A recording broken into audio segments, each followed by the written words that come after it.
What's going on, guys, and welcome back to Keeping Up with Crypto with your boy Xander. I got another good one for you today. We're going to be talking a little bit about EOS. What do y'all think about EOS? Definitely been on the top of the charts lately on people's watch list.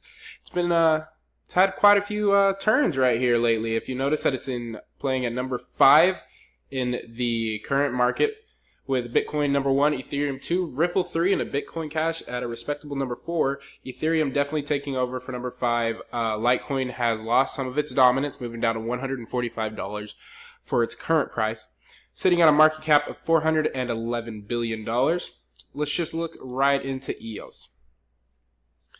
So you guys, EOS is sitting at $17 right now, at negative about 16%, rounded off roughly. Negative 16%. In the last 24 hours or so. Let's see, in the last 7 days. Yeah, we've seen a pretty dramatic, honestly, let's go to a month.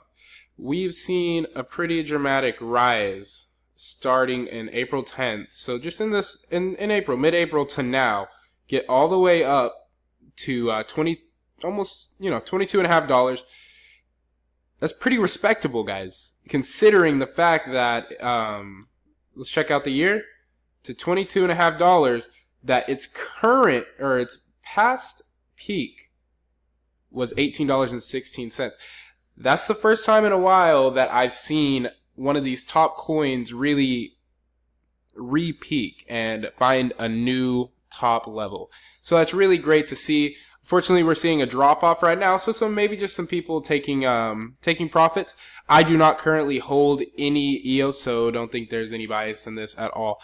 I don't hold any, and I don't plan on buying any. Not to say that you shouldn't, but you should definitely look into it. I think it's something that's pretty interesting, guys. And but from $22.50, it's gone down to $17, so just under where it was at its max peak before, and it could resurge again. We're seeing just a slightest amount of resistance, but it's definitely too early to tell right now. One couple of things that could have played a major factor in this could have been that they had a lot of stuff coming up, to be honest. If you go to their website, you can just see some of the stuff that they dropped. The EOS Dawn 3.0 became available on April 6th, 2018. They signed a $200 million joint agreement that they started their block producers, or the statement, the statement on the block producers, which I have open right here. Read a little bit of this for you. Block.1 is hard at work and nearing completion for the first live release of the EOS open source software. The EOS software facilitates a fair and transparent block producer, BP, election process utilizing the Democratic Delegated Proof of Stake, DPoS for short, consensus.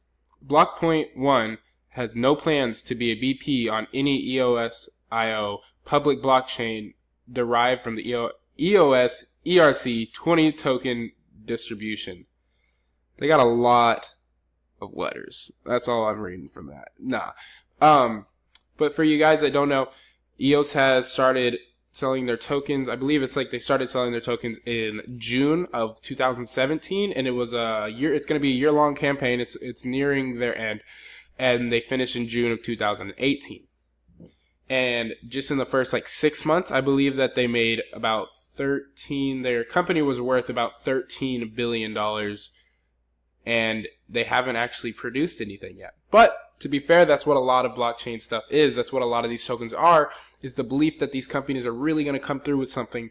And that, I think, is why a lot of people have such a problem with cryptocurrency. And I can really understand that. But me being one of those people that really believes in these companies, it's just hard for me. I believe in them. I know they're going to come through with us. Not every single one of them are. But as long as they're reputable, they'll be held responsible for their actions. And I think EOS is one of those that's definitely going to be following through with what they say. And that it's just a pretty good company in general. Like I said, I don't plan on buying any of EOS, because it's just too high. Even at a 16% drop, just too high for my blood. Just going to be honest. Still too high. If I wanted to get in, I should have got in. Everybody wants to say, get in at the lowest point, but that's hard to tell. Obviously, I want to say I should have got in at 421, But realistically, if I was watching and I saw this major spike right there, just as I saw it start to rise up a little bit, I probably would have got it at 850 if I was keeping an eye on it, but I wasn't. So I missed the boat. But no worries, that's how it goes with crypto. Sometimes you miss the boat, sometimes you get on the boat. Just as long as you get on a boat. Get on one of the boats. That way when it takes off, you're ready to go. That's the main thing that you should take away from this, guys, is that you just got to get on the boat. But, again, one of the major reasons that EOS is doing so good is, you've heard, buy the rumor, sell the news. And the main thing for EOS is that they've had a lot of rumors and a lot of things dropping, especially in these last few months. And that's why they've been so consistent on this uprise right here. I mean, everybody got hurt, obviously, by the market going down. That's not debatable. Almost every single token got hurt by that. But they recovered pretty good. Pretty good, guys. I recommend that they did, not recommend, I would say that they did pretty good. And that's just because there was a lot of rumor and a lot of hopes for them. And I think that then when we near June, we're going to see even greater growth. And that'll be right near the end. But let me know what you think in the comments below. Don't forget to subscribe and mash that like button. And also hit the bell notification so you'll know anytime that I drop a new video. But thank you guys for watching, and remember to keep calm and keep up.